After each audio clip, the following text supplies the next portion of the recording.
I wouldn't put any adjectives, but I would say in some parts of the market. Now let's look at the India stock markets over the last 2 or 3 years and the build-up and the run-up that we all saw. So much so that we would hear gory stories of a car dealer having a couple of showrooms and a valuation which was hitting the roof. We would hear of 100x price earning ratios being reflected in the stock market valuations.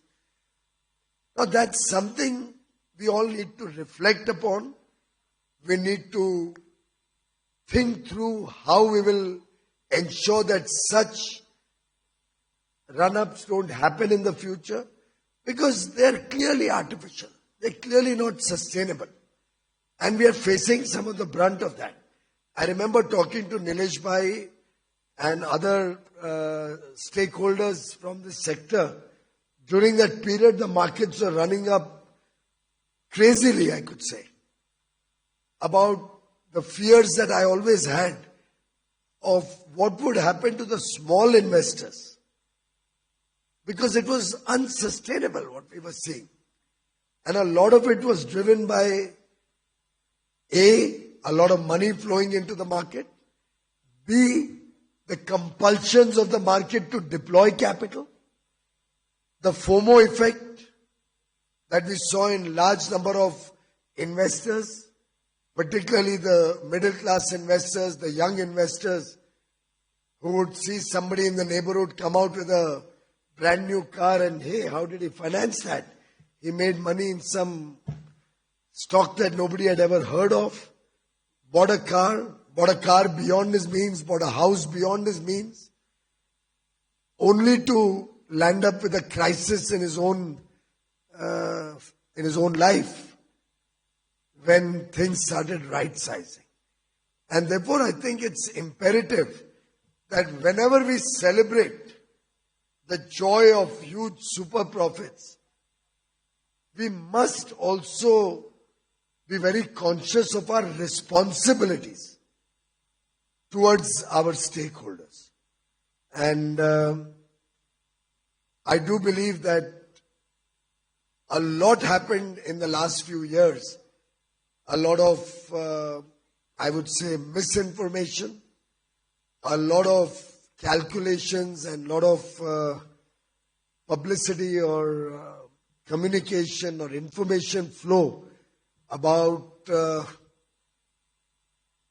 unending ability of the market to go on a one-way street. And I think it's time. It's been a wake-up call for many of us. It's been a wake-up call for some of us who have probably got small investors interested in the market, but may not have necessarily taken care of their interests as diligently as was expected of market intermediaries like the mutual fund industry. Even now when I see the data and I see that despite all the global turbulence, despite all that has happened in the last, particularly in the last few months, which is causing disturbances in organized markets, I think the strong companies, the companies with metal in them, I mean metal not as in tomorrow nobody blame me that I am trying to promote a metal company.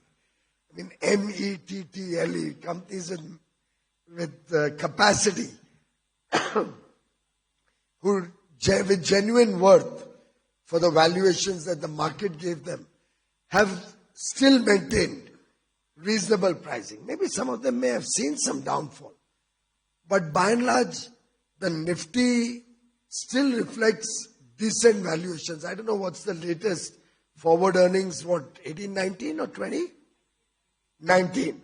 So one would say for a developing or the world's fastest growing nation, it's still reasonable. Maybe some small correction here or there may still happen.